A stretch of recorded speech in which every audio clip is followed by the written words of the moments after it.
welcome to Broken Entertainment, and this will be a bonus video for the day. But it's something I've been thinking about since watched Raya and the Last Dragon. And there's a couple of key failures that the movie has that really drags it down. There's the dialogue in the first half, there's the very shallow world building, and then there's the relationship between Raya and Namari. So if you haven't seen it, there's going to be some spoilers here. So you keep that in mind as we move forward. But Namari is presented as kind of the villain of the movie, but she's not really the villain of the movie, which is part of the movie's major problem is there's no compelling villain. You have the Droon, which are this mindless threat to the world, and then you have Namari and her mother, who are less villains and more antagonists, but even as antagonists, they don't do very much for the story.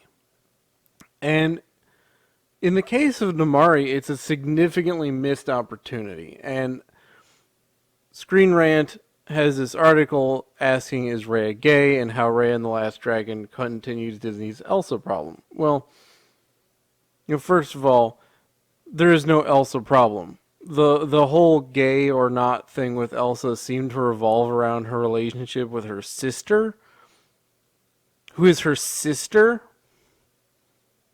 So let's set that one to the side. But there's a real question about Raya and Namari. Because if you see the way they interact early in the movie, and the way they interact at other parts of the movie, there's clearly more there than mutual friendship. But the movie never plays on it. And a lot of people will complain about that for quote-unquote diversity reasons. Oh, well, why couldn't they just make the main character gay? The real problem with that isn't diversity. It's a lack of writing talent. Because while I don't like characters being shoehorned in as like, okay, this is our gay character, it's okay to have gay characters, right? There's nothing wrong with that. But they had an opportunity to kind of seize hold of that. And rather than use it for diversity points, use it to tell an interesting story. Because if they had leaned harder into Namari as an antagonist, and these two had been in a relationship as more than just two people who met and were friends for 5 minutes, there's a really compelling story there. That's a very that's something that's been done a lot in storytelling, is the so-called lovers to enemies trope. And it works very well. Because you have these people that were close, that were in a romantic relationship, and they break apart because of plot, and they become antagonists to one another. And you're able to build a lot of tension there. You're able to have a lot of interesting interactions that can build really interesting and compelling story. But let's go ahead and we'll read a little bit of this article. Viewers of Raya and the Last Dragon are already speculating about the central character's sexuality, proving Disney is still repeating its Elsa problem. So, with Elsa, I don't see it. Right? They're two sisters. I don't think that was meant to mean anything in subtext. With these two, there's very clear subtext here. It's not a stretch at all. It's not blatant, but it's definitely there. And if they had simply put those two in a relationship, an early young romantic relationship, given them a little time together in that sense, and then broken them apart as antagonists to one another, they would have had something very interesting. unfortunately, people like Screen Rant, they want them to just just shoehorn it in for the diversity points. They're not even really caring about the writing at all. But I'm talking about the writing. Because that's where the missed opportunity lies that could have taken a very bland movie and really elevated it up. Because you would have had this very interesting relationship between the characters. Think about some of the greatest protagonist antagonist situations in storytelling. Luke and Darth Vader, for example. And there's plenty of others. Not that Luke and Darth Vader were in a relationship, but they were father and son. Okay?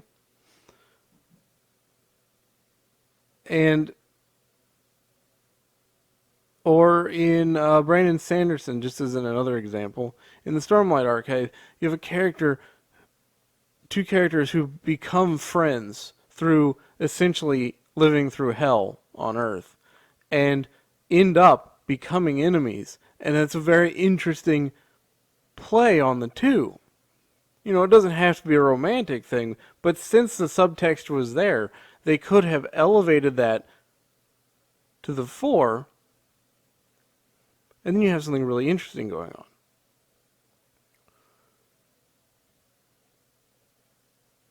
Raya is voiced by Kelly Marie Tran and serves as the primary protagonist. Few key scenes are churning up debate whether or not the character is gay. Yeah, and it's not a stretch. It's pretty apparent.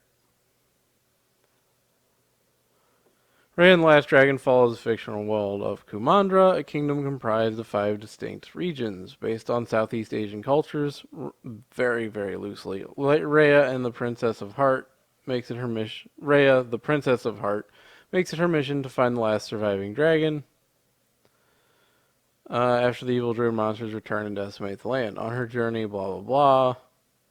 Raya encounters Namari, a rival warrior princess from Fang. The two women are initially enemies until Namari pushes aside her views, which happens in the last 30 minutes. The last 30 minutes of the movie are way better than the rest of the movie, interestingly enough.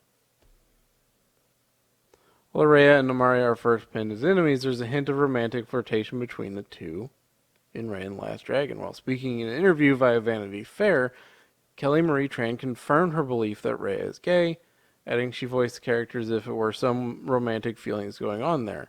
While it's great that Tran made it a point to address the lack of representation among heroines, especially depicted in animation, this continues to trend Disney issues which made headlines through the criticism surrounding Elsa and Frozen.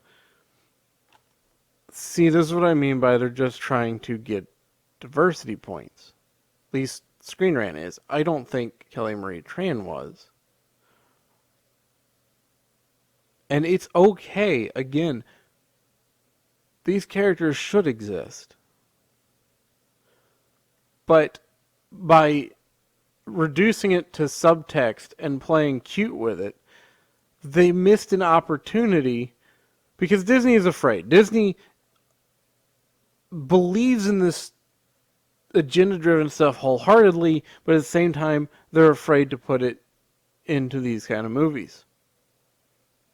In some ways. And they missed an opportunity. They missed an opportunity to do what they've been wanting to do, and they missed an opportunity to tell a great story. You have two people who would have been in a romantic relationship. I'm not going to call them lovers because they're like 12. But in a romantic relationship who then are pulled apart by differences of their nations and differences of their beliefs and are pulled apart by politics. And then that could have been played on throughout the movie each time they encounter one another, and they could have used that to eventually bring them back together. But that's not what happens in the movie. And I want to show you a clip of them early on when they first encounter each other and quote-unquote become friends, and you'll see what I'm talking about.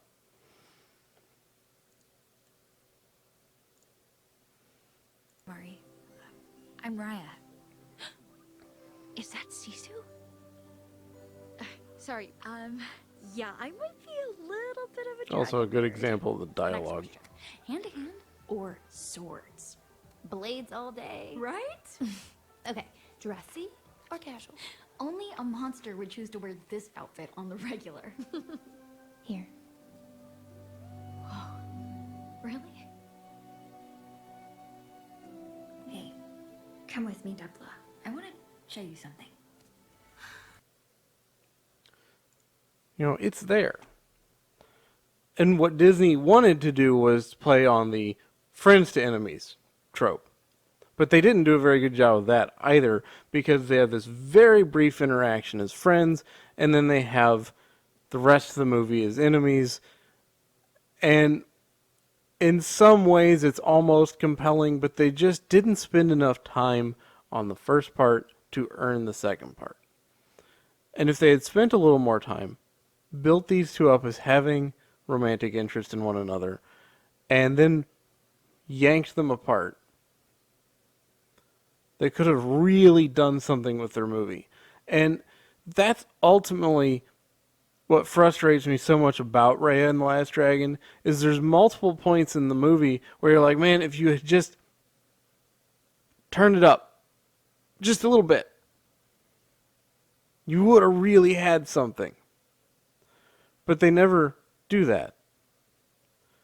And that's why I say in my review, it's a tale of two movies. The first half, over the first 2/3, are a very frustrating movie because there's a lot of stupid dialogue and there's a lot of shallow world building. And these two characters, which are kind of interesting together, don't spend any time together for the most part. And then they encounter each other a couple of times, and then, they come together at the end, movie ends.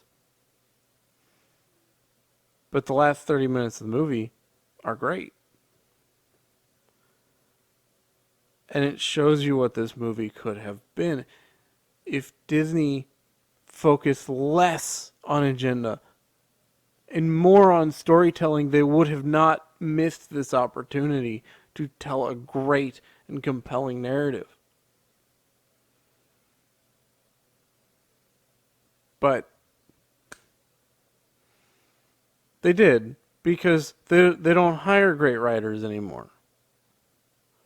This movie was about casting as many people who fit the general appearance of the characters as possible, rather than making sure you hire awesome writers. And I think really good writers would not have missed this.